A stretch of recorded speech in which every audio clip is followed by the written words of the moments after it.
what's going on? What's going on? I am Eugene Napoleon. This is Relatively Sports with yours truly, Eugene Napoleon. Glad to be back up here. And as we do everything on this sports channel, please make sure you like and subscribe. I would greatly appreciate that. Once again, it helps to promote and boost the channel, which is very much appreciated. I love being able to talk sports on a variety of levels, and this week is no different. I know last week I had my son on, who was the DB coach at Sacred Heart University. This week, I have none other than my wife, who has been coaching collegiately for the last 20 plus years. She's been at a few different stops in her coaching career. She is the assistant basketball coach currently at Middlesex County College in New Jersey.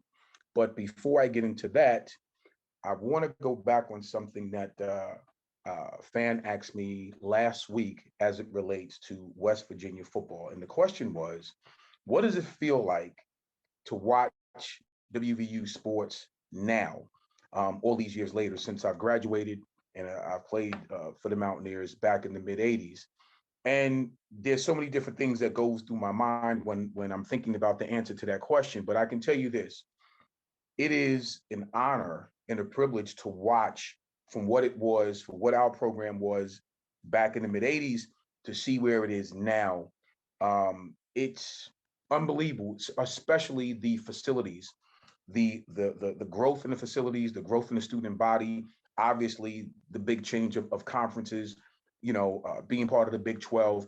It changes the whole dynamics of what West Virginia sports in all of our sports programs, not just our football program, but it changes the whole dynamic of it, because obviously when you're in a major conference like the Big 12, it benefits all of the sporting programs. So I'm going to say just the being in a major conference like that and being able to compete with other major universities, man, it's a great thing. So I'm excited about that, and I'm excited about the future of all of our programs.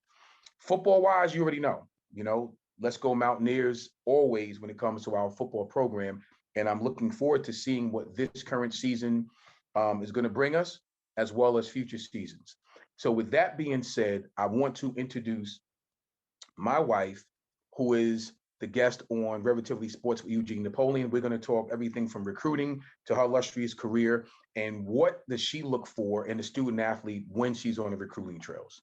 So without further ado, I'm going to introduce you to Coach Tracy Napoleon. So what's going on, Coach? Listen, I gave you a serious intro. This is my wife, Coach Tracy Napoleon. She is the assistant basketball coach at Middlesex County College. And I'm blessed and honored to have you on the show. Well, thank you for having me on your show, Mr. Napoleon. Actually, you're Coach Napoleon too, but that's back in the day too. So I just took my name. They call me Coach Nap too. So I guess in our household, we have 3 Coach Naps, right? This is true. Yeah. Interestingly, but funny, but true. That's a great dynamic though. We all come from the same cloth, which is cool. It absolutely is. So I want to go back from the beginning, because you have 2 loves, obviously, not only singing, but coaching. When you were playing, I guess, much younger, the much younger version of you, did you always know that you was going to be a coach? No, absolutely not. I enjoyed playing, as you know, so much. I was an adult playing on a competitive level for a very, very long time. Whether it's been in leagues or trying out for the WNBA and making it the Detroit Shock. I played with my first son. I played with my second son. So I wasn't thinking about coaching.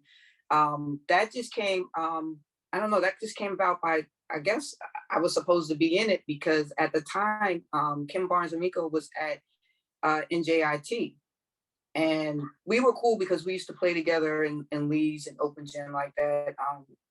And she was looking for an assistant. I said, I don't know, I wouldn't have known what to do, but it was more like she just needed somebody by her side that she trusted and, knew the game of basketball, because that's important. You really do have to know the game of basketball to be a coach. You can't just be in there.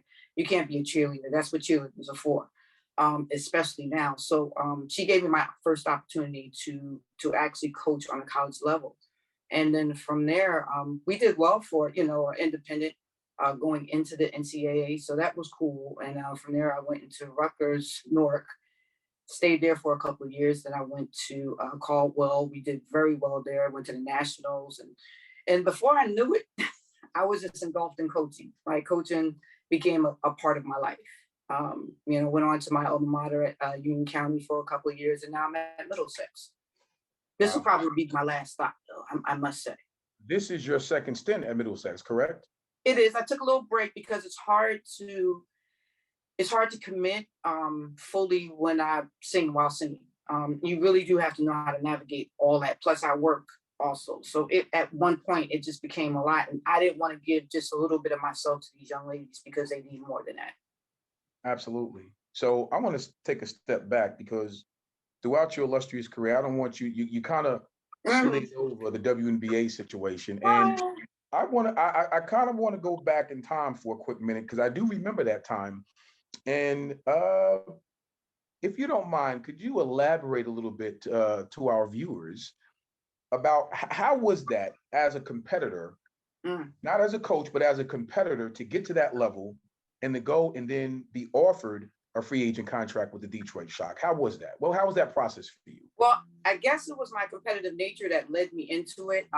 Like I said, I had been playing competitively, mostly with men, open gym and leagues and things like that. And I was just real curious. I think the WNBA had just started, and I used to play with everybody, a lot of the young ladies that were on teams now. It get a little funky. And like, yeah, I'm on WNBA. They come into open gym with their gear. And then, got a little thing with them. So I was like, wait a minute now. I'm here. I'm competing with you guys. And, I just wanted to see. And, thank God for you. And you hooked me up with a workout with the Houston Comets at the time. I got a chance to be on the floor with all of them, Cheryl Swoop, Cynthia Cooper, Tia Thompson, all of them. And I was competing. Like I wasn't getting done up. I was balling, which made me know, sometimes you have to actually literally go out there and really figure, because you're in a little shell here in Jersey. You don't really know what's really out there. You can say I'm good, but you gotta compete against the best to understand where your level is. So just by doing that, I already understood, but I just wanted to be sure. I understood that, yes, I could compete. Yes, I was able to, and I enjoyed competing. It was fun. It was I'll never forget those times. It's just that when I was offered the contract to the Detroit Shock, I wasn't ready to commit like that. I had just had Brandon, a new wife, trying to getting into the singing, the entertainment business. It just was poor timing. I think at any other time in my life, I probably would have went for it, but that would require me to be away from home. And I wasn't ready to do that. So I packed my little duffel bag up and headed on back home. And I felt good about myself. I trained really hard for that. Don't get me wrong. Like you can't just go into something without really taking yourself through a battlefield. So that's exactly what I did. 5-6 days a week, I trained my behind off because I already knew what it was going to be. And I knew what I was competing against. So I had to be at my best to even be average against them. And so that's what I did. So I'm very happy about it. I have no regrets about not taking the contract. I'm good. That's a beautiful thing. And the key is you said a few different things in that answer that I think getting back into the coaching aspect of it, when you go out to recruit and you understand what it takes to compete at the levels that these young ladies would like to compete at, and even if some of them have the aspirations to go play overseas or in the WNBA, when you're recruiting, what's that process like for you? What are you looking for in a student athlete? Well, it's different on levels. Okay, so when I'm at the level that I'm at now, I'm looking for a person who I know wants it really bad. And when I say that is because your time at a junior college level is very fast. And when you go, if your aspirations are to continue to a 4-year school, you have to be a fast learner. You have to be a hard worker. You have to be all those things. There's no time to develop you from your freshman to your sophomore. You don't have that kind of time. So I'm looking for a work ethic more so than a skill set. Obviously, you have to have a skill set. You can't just come on the court and be like, well, yeah, I play ball outside. I'm looking, that's going to be there. There's got to be intangibles for me to really be able to develop you as quickly as I need to develop you, because that has to be quick. You have to work your grades. Most of the times, young ladies coming to the junior college level, their grades they need work on, which is cool. That everybody's not a great student, so you have to be a student athlete first. So I look at demeanor on the court. We can't do attitudes, because if I'm in a 4-year school, I can adjust your attitude. Probably by your junior year, you and me are cool. Like we're good. But I can't be fussing and fighting with you every nail and tooth only if I only got 2 years with you. I gotta be able to work with you. So you recruit, maybe you'll recruit one young lady who might got a little chip on her shoulder. That's cool. But you don't recruit 5 of them, because you're not going to be able to manage all that. You know what I mean? You're not going to be able to get through to everybody. But if you're on a 4-year school like at Caldwell, I'm looking for a baller. Listen, I ain't gonna lie. I want to win. Yeah, it's all good. Everybody's nice and lovely and all that nice stuff. But I gotta have some ballers in there.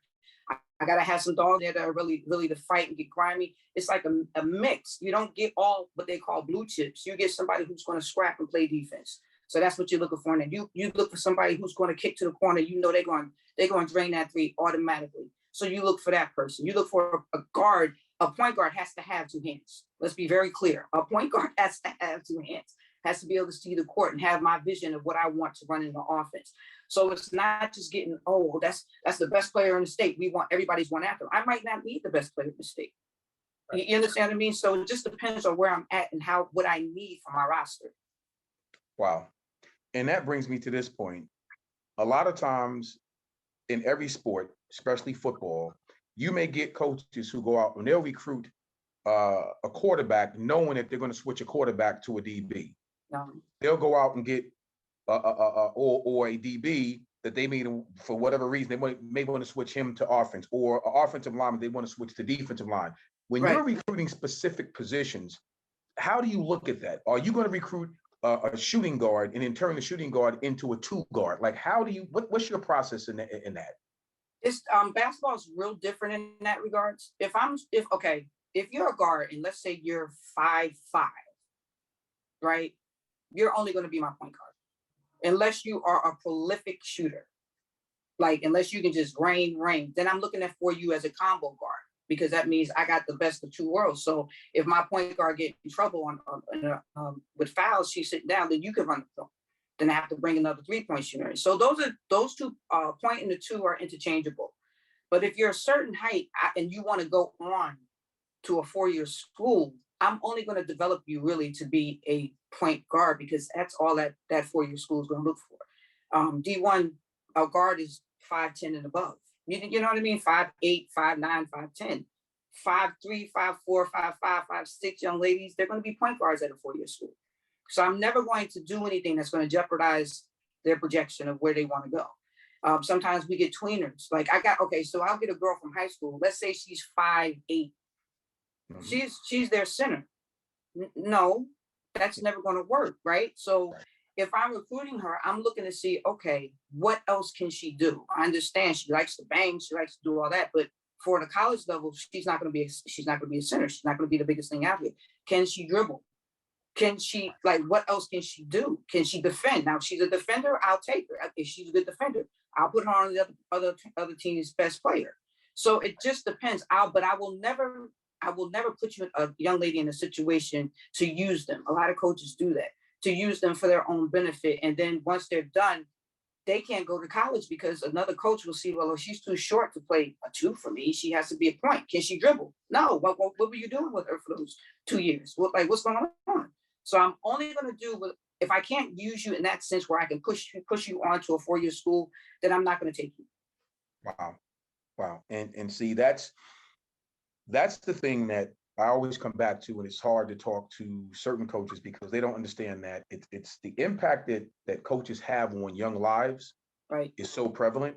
And I think when coaches don't understand that, you can ruin a budding star because they're not being properly developed. And that's the one thing that I say with you that I noticed through all the years of you coaching, 20 plus years at the collegiate level, all of your former players at whatever institutions that you've coached at, they still come to you to this day, and they're adults now for advice. How does that make you feel? It's great. It's your legacy. It's not what you do it for. But I'm in contact with all my players, whether it be in person at weddings, family, like family closeness at pick, we still we're hanging because at the end of the day, yeah, I was hard on them and they will tell you stories, but you as a coach, you're allowed to break them down, but you have to build them back up to be the best person that they can be. And that comes from love. And once people and student athletes know that you really, really care, see, that's the first year. The first year is the breakdown, right?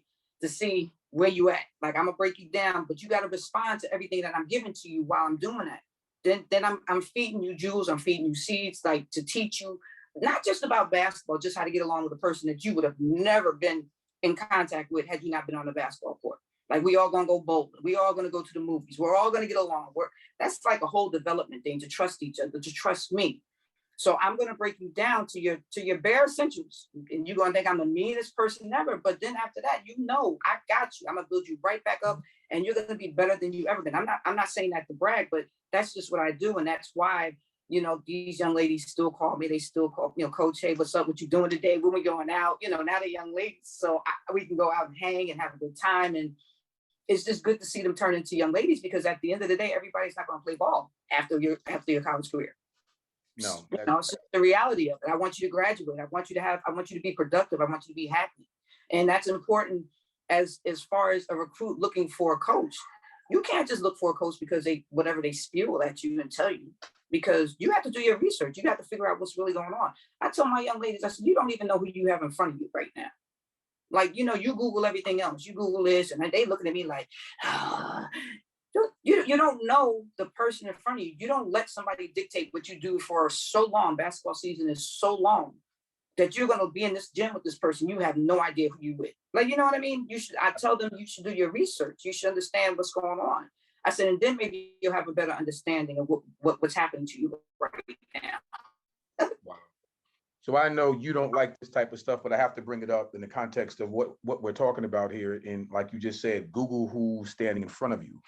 I'm not even going to get in. This is straight sports talk. Right. I'm not even getting into all your accolades as a recording artist. Right. Howsoever, you happen to be a Hall of Fame, former All-American player and Hall of Fame player, and inducted in the Hall of Fame.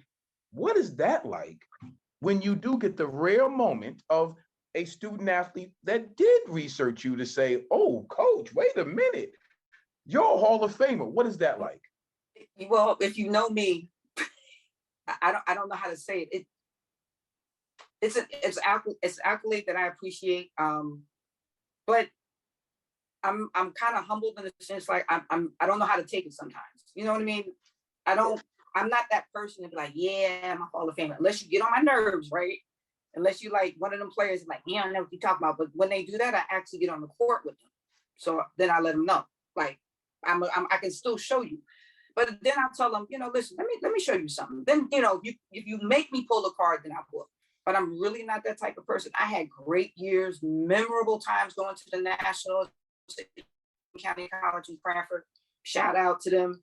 I'll never forget it. I don't think anybody on our team, those are experiences that you only experience once in a lifetime. Like, you know what I mean? You actually go to the Nationals, like, from Cranford, who's going there?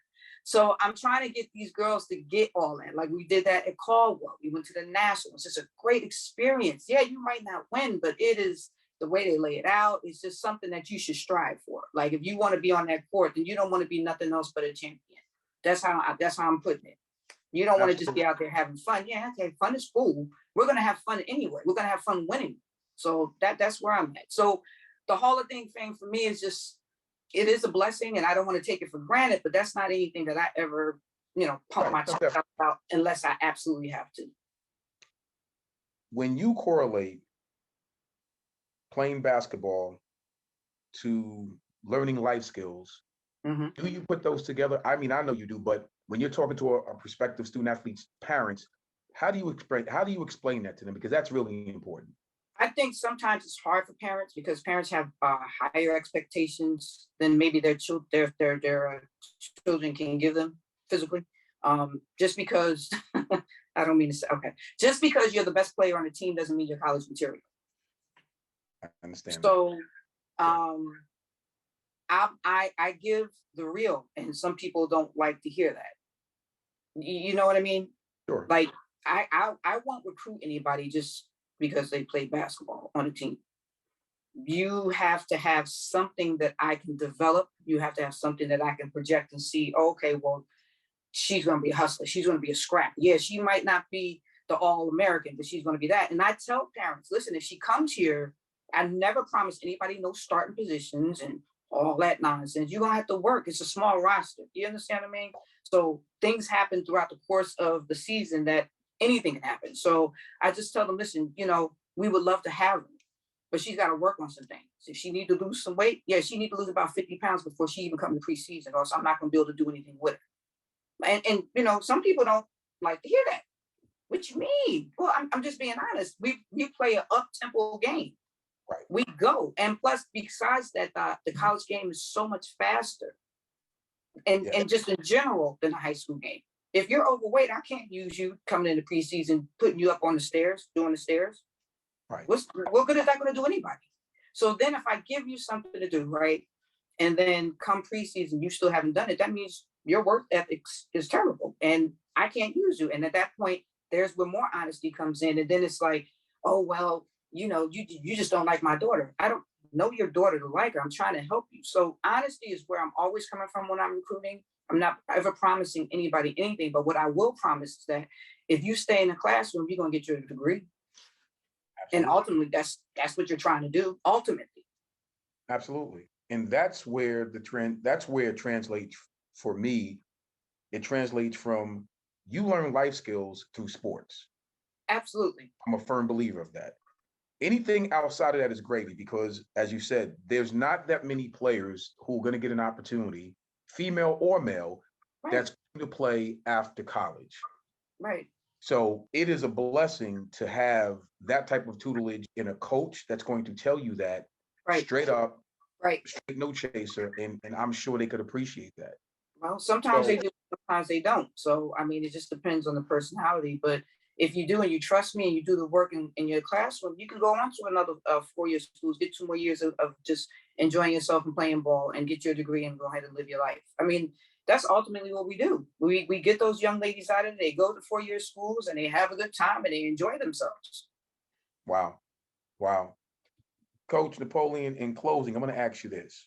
Hmm. What advice would you give a parent as it relates to the whole AAU circuit and transitioning from AAU into college? Because I hear that all the time, and I think that's a little bit, there's a huge misnomer there that if you play AAU and you're really good in AAU, that you're going to be able to translate that into being a really good college player. What advice would you give a parent that subscribes to that notion?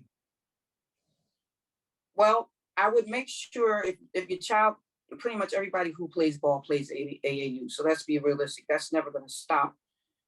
You have to be with a coach that's on that team that actually cares and is realistic about your daughter or son's athletic ability, because it has nothing to do with anything else.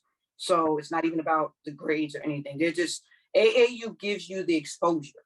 It absolutely gives you 100% more exposure than you could ever have in high school, because you're traveling and all the coaches are coming to see. It's like a coaches festival. Is crazy. But out of that, you have to know the personalities that maybe your daughter might not get along with another coach. There's a vibe thing that you might a connection. Sometimes it's immediate, sometimes it's not. But AAU for me is a showcase. It's not, and it's very few teams that I know of that actually teach the game of Right, basketball, right, which is what college ball is. So sometimes you have to, when you get a young lady, you'll see them and they're an all-star, and you'll say, okay, yeah, I want them, and yeah, I'm going to take them. But everything that you learned or didn't learn in AAU, you're going to be deprogrammed, because everybody does everything differently at the college level. The offenses might be different, the sets might be different, the pace might be different.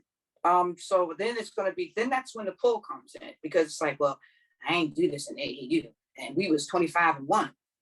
And then that's where the trust part comes. And I come and I talk to you and say, listen, trust me. I sit you in my office and say, listen, I understand y'all was getting it going up and down the court, but we got two bigs. We got 6'5" and a 6'4". We're gonna pound it in. We're gonna kick it back out. Like it's a different field, and it's good to know every aspect of the game. So you already did that in high school. So now for you, it's time for you to slow it down, or vice versa. I'm not a great fan of AAU unless the coach is the coach that they're supposed to be. There are a lot of AAU coaches don't know nothing about basketball, and it shows. They're good people. They got good intentions.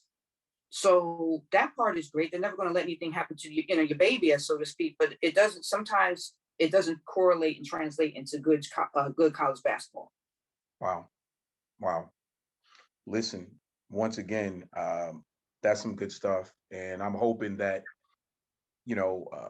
my fans and the public that watch this interview can understand that that's what this is all about. It's not just about male sports, it's about female sports as well. And that's why I'm honored and privileged and blessed to have you on. So you can give it from that perspective as well, because again, important.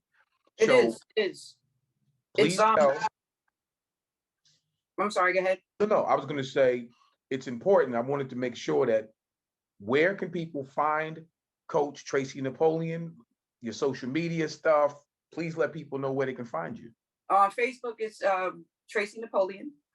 I'm not going to give my NIA stuff, so I'll keep it simple. On Twitter, it's T.Napoleon, and on IG, it's T._Napoleon. I'm actually on TikTok, but I just started that, so. Whew. That's the work right there. Definitely. Do you want to give shout outs before you leave to anybody? No, because when you start giving shout outs, right, then if you miss out on somebody, they get upset, and I don't want nobody upset with me. But I am going to give a shout out to my bestie friend since grade school. She gets that because today is her birthday. Shout out to Tracy Tate. Yes, her name is Tracy too. That's why we best friends. Love you and hope to see you soon. But everybody else, I appreciate you. I appreciate you, my lovely husband. Or can I say that because you're the interviewer? I'm sorry. You absolutely can. We got to keep it professional. I'm sorry. I appreciate you, Mr. Napoleon, for having me on. It's a great platform. And definitely, women's sports. Listen, I always say women play a better game of basketball than men. People don't believe it. Might not be exciting, but the game is correct. I hear you. I hear you. Listen, thank you, my love, for coming on and taking some time out of your busy schedule. I really do appreciate it. I am Eugene Napoleon. This is, well, I don't even want to say my platform or whatever the case may be, but this is Relatively Sports. It's my show with Eugene Napoleon. And this is Tracy Napoleon, the assistant basketball coach at Middlesex County College. Thank you for being on. Thank you for having me. You got it.